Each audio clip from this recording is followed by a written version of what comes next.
welcome to 7 Days Report, your go-to source for all major news from around the world. I'm your host, Vasilios Nikolaos Vitsilogiannis, and I'm thrilled to have you join us this evening. Every weekend at 12 p.m. and 9 p.m., we bring you the latest headlines, in-depth analysis, and insightful commentary on the stories that matter most. Whether you're tuning in for a recap of the week or looking for a deeper understanding of global events, we've got you covered. So sit back, relax, and get ready to dive into the most pressing issues shaping our world today. Thank you for being here with us on this journey through the news.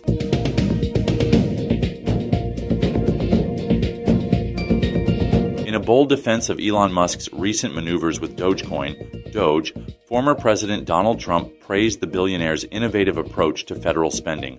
Musk, who leads the newly established Department of Government Efficiency, Doge, has gained significant access to the U.S. Treasury's payment systems, allowing him to monitor and potentially limit government expenditures.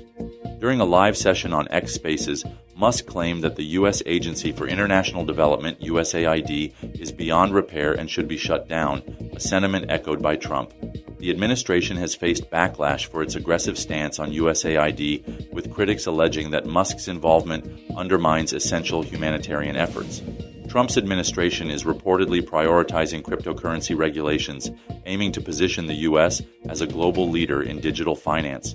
The recent surge in Dogecoin's value reflects market optimism surrounding Musk's influence and potential reforms in federal financial policies.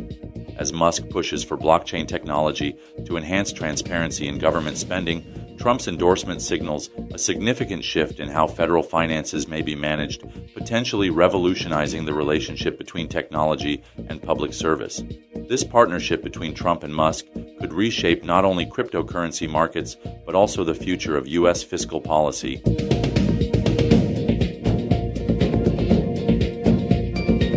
A tragic shooting incident at Campus Risbergska, an adult education center in Örebro, Sweden, has resulted in the deaths of at least 10 individuals, marking it as the worst mass shooting in the country's history, according to Prime Minister Ulf Kristersson. The attack occurred around 12:30 p.m. local time on February 4th, 2025, with reports indicating that the suspected gunman also died, possibly by suicide. Witnesses described a chaotic scene, with teacher Lena Warrenmark noting she heard approximately 10 gunshots. Many students were evacuated and sheltered in nearby buildings as police responded to the crisis. The police chief, Roberto Eid Forrest, stated that extensive damage at the crime scene has complicated investigations, and authorities are still determining the final death toll and number of injuries.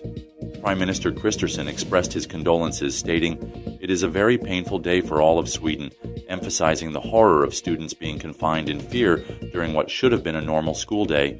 The government is closely monitoring the situation as investigators continue to assess the motives behind this unprecedented act of violence.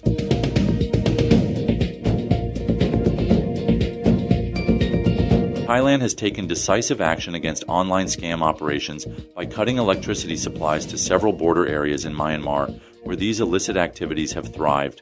On February 5, 2025, the Thai government disconnected power to 5 locations, including Mayawati and Tachalek, following a directive from the National Security Council. This measure aims to combat the rampant scams that have ensnared thousands of victims, many of whom are coerced into fraudulent schemes under horrific conditions.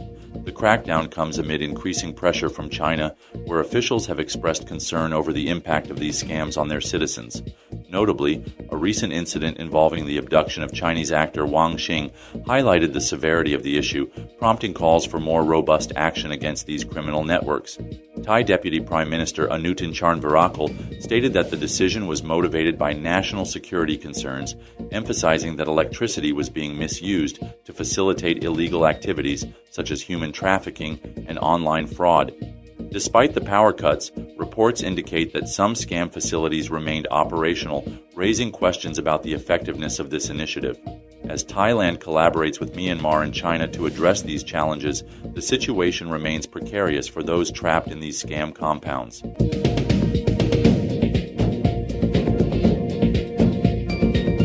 In South Korea, a contentious debate has emerged regarding President Yoon Suk-yeol's actions during the recent martial law crisis.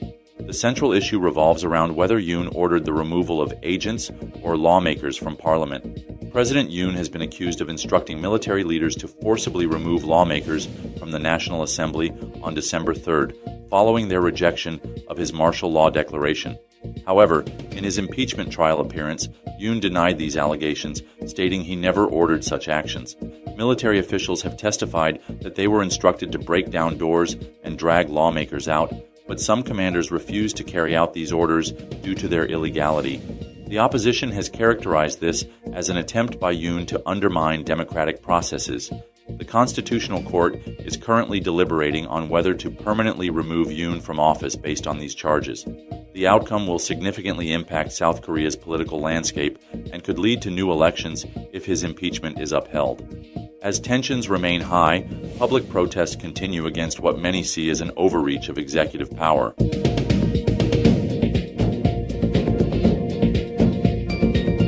In a move that has sparked international condemnation, President Donald Trump has signed an executive order imposing sanctions on the International Criminal Court, ICC, due to its investigations into alleged war crimes in Gaza involving Israel.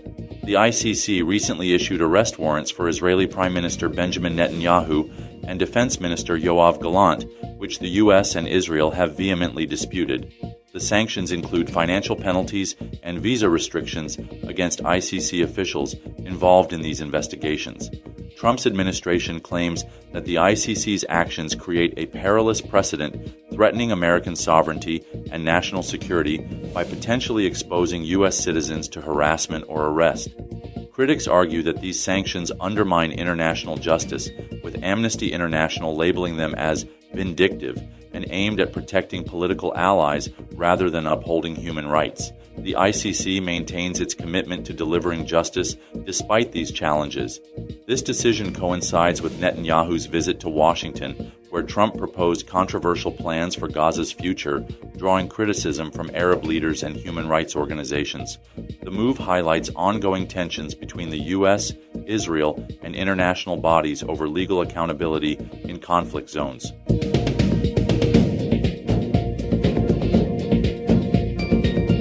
As we wrap up another edition of the 7 Days Report, I want to extend my heartfelt thanks for joining me this evening. We've covered a wide array of significant global events, and I hope you found our news insightful and engaging. Remember, you can catch us every weekend at 12 p.m. and 9 p.m. for your weekly major news from around the world. Your feedback and interactions are what make this show special, so don't hesitate to reach out and share your thoughts. Stay tuned for next week's episode, where we'll dive deeper into the stories shaping our world. Until then, take care and keep informed. This is Vasilios Nikolaos Vitsilogiannis signing off. Have a great evening.